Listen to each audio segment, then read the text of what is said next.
Where do you think the following scenario applies? In order to own a firearm, a license must be obtained from the police. After applying for the ownership of a firearm, an extensive investigation will be made by the police about the applicant, who must be at least 18 years old and not previously convicted of a crime. The applicant must also clearly state for what purpose he needs to own a firearm and provide necessary documentation for it. Well, can you guess? If you said New York, California, Illinois, or any other highly gun-restricted state, it would be a good guess. But in this case, I'm actually referring to Sweden. On Tuesday, February 4th, a 35-year-old male used his legally purchased firearm to kill 10 and wound others before taking his own life. It happened in an adult school, mind you, not a kid's school. It doesn't make it better, just somewhat unusual. In response, the Swedish government claims that gun restrictions will be elevated further and school security will be enhanced as well as a result of this incident. Sweden's gun violence has increased dramatically in recent years. It is primarily gang and drug-related, and this mass shooting, though not the only one in its history, is the worst one. What I find odd is that the outcry for stricter gun laws occurs when the odd mentally ill and/or evil perpetrator who happens to acquire his or her firearms legally loses it and goes out on a rampage. The outcry isn't duplicated when it's your run-of-the-mill gang violence. Well, why is that? That is a question for the ages. Because it's obvious that gangs of criminals don't acquire their firearms legally and couldn't care less about gun laws and restrictions. So why bother imposing them? The entire world points a finger at the US for having a gun culture like no other.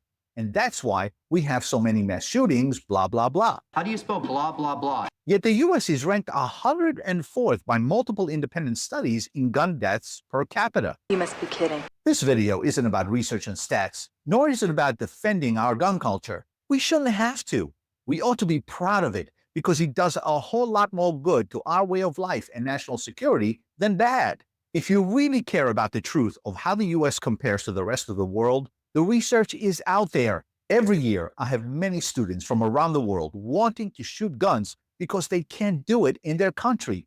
They love the experience and are always surprised of how organized and disciplined we are, especially our emphasis on safety. Their initial impression of the Wild West quickly erased and replaced with admiration, respect, and dare I say, envy. The occasional lunacy of a killer, even if he or she obtained their firearms legally, be it in the US or anywhere in the world, doesn't make more restrictions helpful and us safer. Hey, it's not rocket science. There will always be gang violence, especially with loose immigration policies, as Sweden welcomed asylum seekers in greater numbers in recent years.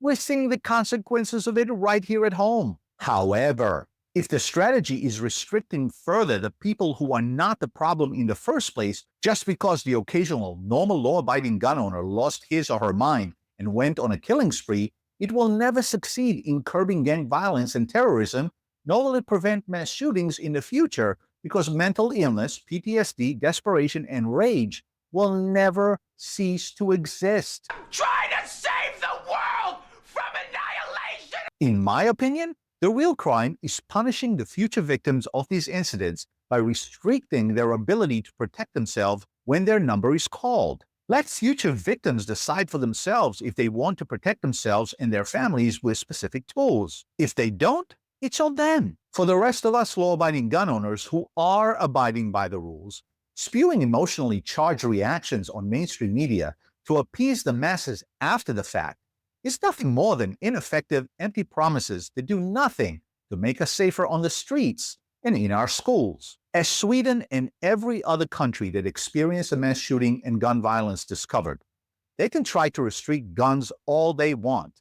It will not stop those who wish to cause us harm from doing so. It will not stop someone desperate enough from taking their own life. And nothing they say from the high and mighty podiums and media outlets will bring those victims back, cure mental illness, or stop criminal violence. Stop blaming America for the world's gun problems. We don't impose our gun culture on others, but rather empower our citizens to take their safety and security in their own hands if they so choose, and use law enforcement as our backup rather than our first and only line of defense. You ought to try it sometime. If you enjoyed this video, please smash that like button, subscribe to the channel, and watch the next video right here. Train hard, often, and safely, and I'll see you at the range.